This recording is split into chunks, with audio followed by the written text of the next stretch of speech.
Hello my little family, সব কেমন আছো? আরও একটা ব্লগে সবাইকে ওয়েলকাম। আমরা তো চলে এসেছি, মামার বাড়ি ছিলাম তো চলে এসেছি আগের দিন রাতে মাসির বাড়িতে। গুলিয়ে ফেলছি কি বলবো। আর আজকে তো দোল পূর্ণিমা, মাসির বাড়িতে লক্ষ্মীনারায়ণ পুজো প্রতি বছরই হয়। তো এবছর এলাম, এবছর নতুন ঠাকুর এনে পুজো হবে, ওই জন্য আর কি এলাম। একেবারে এসেছিলাম ঘুরতে, একেবারে ঘুরে যাই, বাড়িতে গেলে তো আর আসা হবে না, ওই জন্যে। আর এখন সকালবেলা প্রীতি আর আমি মিলে আলপনা দিচ্ছিলাম। প্রীতিই করছিল, শুধু আমি একটু হেল্প করছিলাম আমাকে, জাস্ট, আর কিছুই না। একটু পর কিন্তু আমরা যাবো ঠাকুর আনতে, তো বেশ মজা হবে। আর আয়ুষী তো খুব মজা পাচ্ছে, জানো তো, ঘুরতে এসে। সবসময় একটা জায়গায় থাকে না, ওরও বেশ বোরিং হয়ে গেছিলো, ও বেশ মজা করছে। ওই দেখো প্রীতি আলপনা করছে, আর এখানে পিসিরা এটাকে বেশ কি বলে, পিলসে আছে না কি একটা বলে। তো চলো, কোথায় যাচ্ছিস? তুই কোথায় যাচ্ছিস রে? বাবা কোথায় যাচ্ছে বাবা?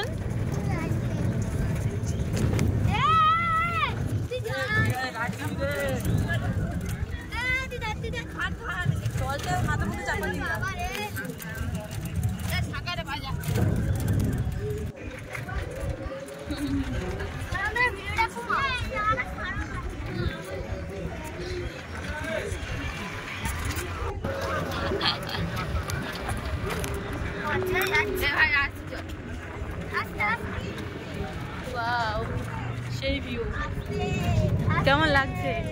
আমি তো ভাবছিলাম আসুন না, আমি তো তুই তো বলছিলিস আসবি না। তোর কেমন লাগছে? চুল তো হেভি উঠছে।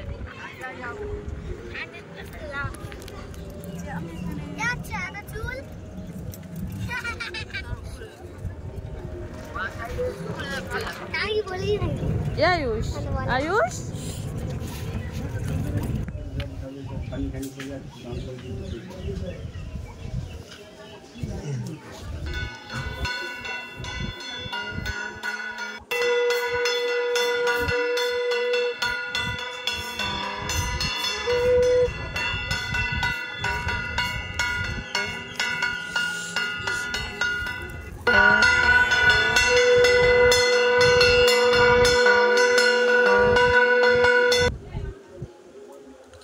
দেখছো, বাড়িতে ঠাকুর নিয়ে কিন্তু আমরা চলে এসেছি, আর সবাই তো বেশ মজা। আর তোমাদেরকে বলেছিলাম না যে একটা রাস্তায় বিপদ হয়ে গেছিলো, জানো তো, ওই আমাদের টোটো গাড়ির সাথে ভ্যানটা না দড়ি দিয়ে বেঁধে দিয়েছিল। আর টোটোর তো খুব স্পিডটা বেড়ে গেছিলো, আর ভ্যানে মানে ছিল বসে মেশো, তো ভ্যানটা না মেশো একদম কন্ট্রোল করতে পারছিল না। আর একটা লোক তো পাশ দিয়ে যাচ্ছিলো, তো লোকটাকে সাইড দিতে গিয়ে না ভ্যানটা পুরো উল্টে গেছিলো। তো কি বলবো, একটা ভীষণ বড় বিপদ থেকে আমরা রক্ষা পেয়েছি, হালকার ওপর দিয়ে হয়ে গেছে। তো ঠাকুর সেই জন্য সবাইকে রক্ষা করেছে, তো ওটাই বলার ছিল। মেশোর না পায়ে হাতে একটু হালকা পাতলা চুলে গেছে, তো কমের মধ্যে হয়েছে, এটাই মঙ্গল। চলো, সেটা মানে ওটাকে মনে রেখে আর দুঃখ পেয়ে লাভ নেই। আজকে পুজো দিনটা হাসি খুশি থাকাই ভালো। আর এখানে পুজো তো আরম্ভ হয়ে গেছে, আর আমি ওখানে করছিলাম চা, ঠাকুরমশাই চা খাবে, ওই জন্য চা করতে গেছিলাম। আর দেখছো পুজো, আর এখন এখানে ঠাকুরের বেশ চক্ষুদান না কি একটা বেশ বলছিল, আমি না ঠিক জানি না, তো কিছু একটা হবে। আর এখানে দিদি গন্ডি কাটছে, ওর মেয়ের জন্য মানসিক করেছিল, ও একাই কাটছে গন্ডি। মন্দিরের পিছনে না একদম শর্ট জায়গা, একদম সরু জায়গা, ওখানে না একদম শোয়া যাবে না, ওই জন্য আর কি ওখান দিয়ে হেঁটে হেঁটে যাচ্ছিলো।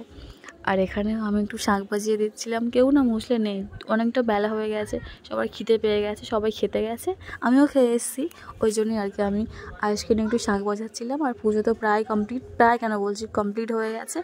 এখন সব আসবে লোকজন প্রসাদ খেতে, ওই জন্য আমাকে মাসি বললো একটু ঝাঁট দিয়ে দে, ওই জন্য আমি একটু পরিষ্কার করে দিয়েছিলাম। কেমন লাগলো আমার এই ভিডিওটা অবশ্যই তোমরা জানাতে পারো কমেন্টের মাধ্যমে।